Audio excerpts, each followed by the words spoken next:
jira dhimma hojiirraa kan wal qabate viidiyoo isin waraabuu nan dadhabe naaf kolchaa isin jira asumarraani waa'ee boonii baay'een keessa na gaafattu keessaanii hiriyaadha miti maaf dhugaa se dhossite viidiyoon se jalaa badee raachuun hin beeku jedhee waan akkanaa janda akkanatti kan isin haasoftanu anas gaafachaa turtanii inni kan biraan immoo maaf laayivii galtaa gaddarra jirra miti maaf laayivii galtaa jettee piroogiraamiin laayivii ittiin galame piroogiraamiin kun ji'a sadii duraadha kan natti himame kanarratti immoo faarfachuuni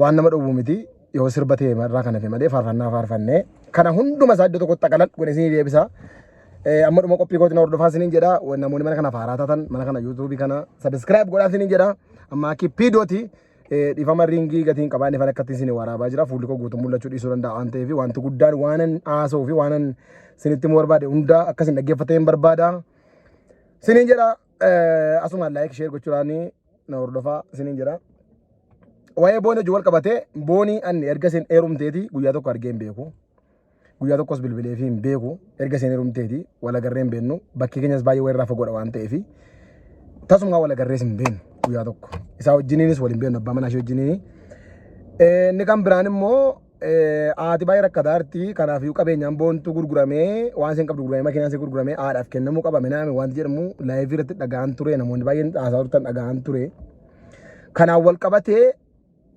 tokko an waa'ee boontu duraan hiriyaa wajjin turre amma erga isin heerumtee wal agarrees hin beennu walii bilbilee hin beennu kanuma irratti cufaa dhaabaan isin jira inni kan biraan immoo dhugaa boontu dhosite kan isin jettanu an waan hin beeku hin qabu waan hin dhosees hin qabu waan hin beeku hin qabu kanarratti immoo poolisiin qorannoo isaa gaggeessaa jira waan ta'eef isin beeksisa hunduma keessanii inni kan biraan immoo qabeenyaan gurguramee akkas ta'uu qaba kan jedhus kan murteessus nu miti yookiin immoo hana miti isinii galee miti kan qabeenyaa ta'e gurguramu akkas ta'u kan jedhu qaama seeraa yookiin immoo abbaa manaa waan ta'eef nun laallatu abbaa manaa see jira waan ta'eef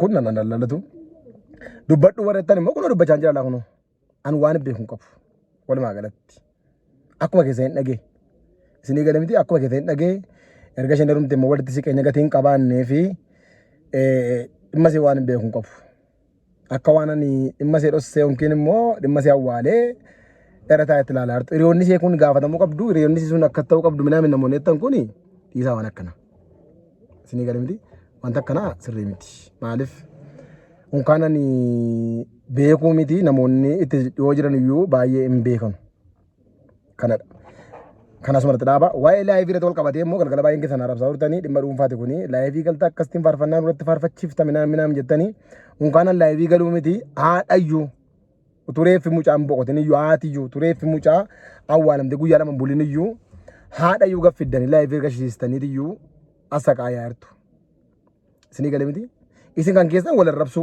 wal salphisu waan akkanaat anaan baay'isoo isin nagaa waan akkanaan maaliif jireenya koo namni jiraachaa hin jiru jireenya koo naaf jiraachaa hin jirtanu isinii galee miti isin nagaa waan akkanaa warri na arrabsaa jirtanu isin argaa hin jira waan ta'eef isin ofumaa dadhabdeetti dhiiftu gaafa dadhabdeetti dhiiftu maaliif isin annan arga dheen gadda raachuun hin beeku mucaa kana hin beeku gatee fi dhuguma beekuu dhiisuu danda'a isaa sana nama meeqa hojii laayivii galaa oola waan ta'eef arguu dhiisuu danda'a nama baay'ee jiniinis geemii taphachaa oola waan ta'eef mucaa kana beekuu dhiisuu danda'a dirqama isaas miti isinii galee miti hin beeku jedhe akkamittiin hin beeku jedha akkamittiin akkas jedha minaam jettan ergasii mucaadhaaf ibsamee mucaan immoo beekaa jedhe ishi gamaaltu maal ta'u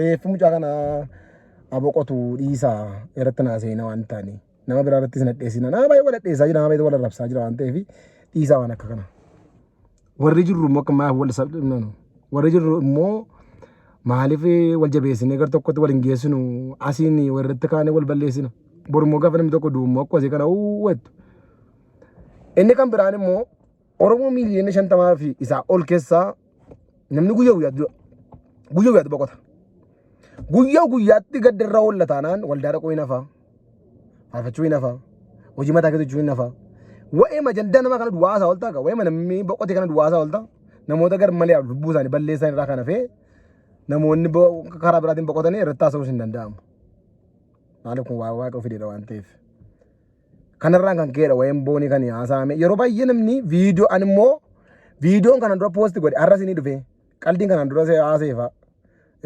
Taphan kanaan dura hojjedhe fa'aa tokko har'a isinii dhufe viidiyoochi nuun boo'ichara jirra viidiyoo kana poosti nutti goota jettu viidiyoocha guyyaa manni poosti ta'e hin beektanu hin laaltanu suuraa wayii poosti ta'e ture vaalaarii bee suuraan sun ati akkattiin zannattee footoo kaata akkas jettee footoo kaataati kaleessa dheengaddoo mucaa kana booseetta akka jetteetta akkamittiin iyyuu suuraa irratti kaata suuraa poosti suurichi kan inni poosti ta'e kan turedha. Viidiyoo sin amma argaartan viidiyoo baay'een isaa viidiyoon qaldiin sin argaartan gaafa sana miti sanaan dura pooste erga mucaan kun boqottee miti isinii galee miti hojiin keenya sooshaal miidiyaa irratti waan nama bashannansiisuu fi infoormeeshinii namaa kennuudhaa fi kan biraan immoo waan nama barsiisu hojjechuudha malee waan tokkitti qaban jechuudha miti. Kana sirriitti akka hubattan isin barbaada. Inni kan biraan immoo viidiyoon boontu hin badee maaliif badee namoota baay'eetu iyyuu dubbataa jira jettan namoonni baay'een TikTok balleesse maaltu balleesse an kana waan biyoon qabu. TikTok balleesse yoo ta'e akkamittiin argan akka TikTok balleesse. Milikkita kenna waan ta'eef achirratti gaallaa inni milikkita kenna waan ta'eef isa sana akkamittiin argan namoonni TikTok balleesse. Namoonni immoo namatu balleesse jedhanu eenyu balleesse waan sana. Anaafis gaaffiidha kun. Paaswoordii eenyu beeka silkii eenyu dhuka jira akka TikTok balleesse immoo eenyutu argee irratti bahee dubbataa jira. Anamma TikTok balleesse hin jedhu nama balleesse hin jedhu. Maaliif TikTok yoo balleesse abbaa TikTok isaatti mul'achuu danda'a. Kanaaf iyyuu namoonni TikTok balleesse karaa kam argan isaan ofii isaaniiti. Namoonni immoo nama balleesse ta'e immoo namoonni karaa kam argatan nama sana eenyuun agartani. Isin galee miti silkii quxurii mucaa jira waan ta'eef achirraa kireet godhamee forget password godhamee seenuu hin danda'amu ilaaluu hin danda'amu. Kan immoo kan qoratu kan ilaalu qaama seeraati. An poolisii miti. Isinii galee miti walitti siqattu jettan kan walitti siqu seedha malee nama biraa miti isheen immoo hin jirtu. Lubbuu ishee kan jaalata waaqayyo godhu. Eenyuun gaafatta. Mee kanatti maami. Viidiyoon kun hin badee argaarra. Baay'een keenya immoo buufanneerraa isa buufanne immoo poosti gochuu dandeenya. Waan sinaaf ta'e dhageenyerra waan ta'eef. Kanaaf immoo akkamittiin viidiyoon kun akka badee fi akka namni balleessee namni balleessee namni waa balleessee kan jedhu immoo seera qorate bukkee ga'a malee kun anas hin laallatu anas waan gaaga'u tokko hin qabu. Amma asitti ba'a kanaaf iyyuu wayee boontuu keessa anaan ammuma na baasa. Dhimma obbolummaatti viidiyoo kan isin hojjetaa waan ta'eef wayee boontuu keessa ammuma na baasa. Dhugaa isin barbaanna dhugaa isiitiif immoo hin qorata qaamni seeraa qorachaa jira. Maaliif akkasuma uffanniftee akkaataa akka uffanniftee maaltu akka irra ga'ee seerri qorachaa jira waan ta'eef seerri gaafa qoratee raawwatu isin beeksisa. Nuunis immoo waan seerri jedhu sanarraa fudhannee isin beeksisuu dandeenya. Anis jechuu kooti. Kana isin jechuu barbaade kanarraan kan hafe waa'een boontuu wal ilaallata waan beekun qabu. Amma asitti maal hiriyaa turre namoota baay'ee wal barsiisee akka isin jabaachaa turte gargaaraa turre yeroo isin arrabsaa turtan gargaaraa turte namootuma yeroo isin arrabsaa turtaniitu iyyuu arra moonuu arrabsaa turtu waan ta'eef jabaadhaa isiniin jedha isin dhumni keessan badii isaan keessanis waan ta'eef. Kana isiniin jechuun barbaade kan biraa kana booddee waan biraa poosti goona waan ta'eef ajandaan boontuu akkuma jirutti ta'ee waan biraa poosti goone lapheen keenya madaa laphee keenyatti qabannee hojii biraa hojjenna waan ta'eef tokkitti masana irratti nun eegina.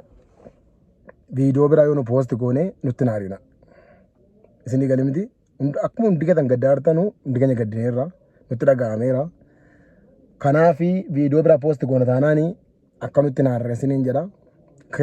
Keessumaa anaan akkatti naarre maaliif tokkitti kana qabadhee waggaa guutuun taa'an. Walii galee miti maaliif nama sooshaal miidiyaati.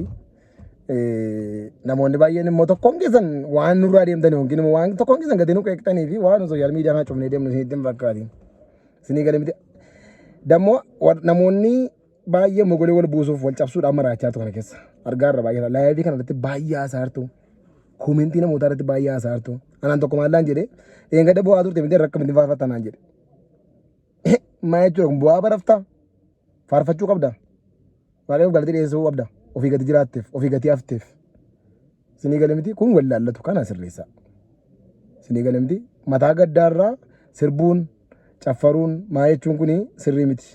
Garuu nu hin faarfanne malee namoota laayivii gashee kanas immoo uummata laayivii gashees immoo ji'a sadiin duratti qaqqadameetti yaadameeti kan inni qophaa'ee dhufe malee waan har'a qophaa'ee yookiin immoo waan har'a boontu duutee dhamtee irratti sirbamees miti. Kana isin jedhaa ulfaadhaa galatooma guyyaa har'aatti kaaftanii faayila boontu keessa akkana baaftanu namoonni kabajjanuu namoonni itti dhiyaattanu namoonni gaaffii gaafachaa jirtanu akka keessan abaaftan isiniin jedha ulfaadha eebbifamaa galatoomaa waan isin irraa tureef immoo ifama guddaa isiniin jedha akka haalanni am jechuu dide ammayyuu haalan taane keessa dhaabaddan viidiyoo isinii waraabaa waan ta'eef eebbifamaa isiniin jedha baay'ee isin jaalladha ulfaadha.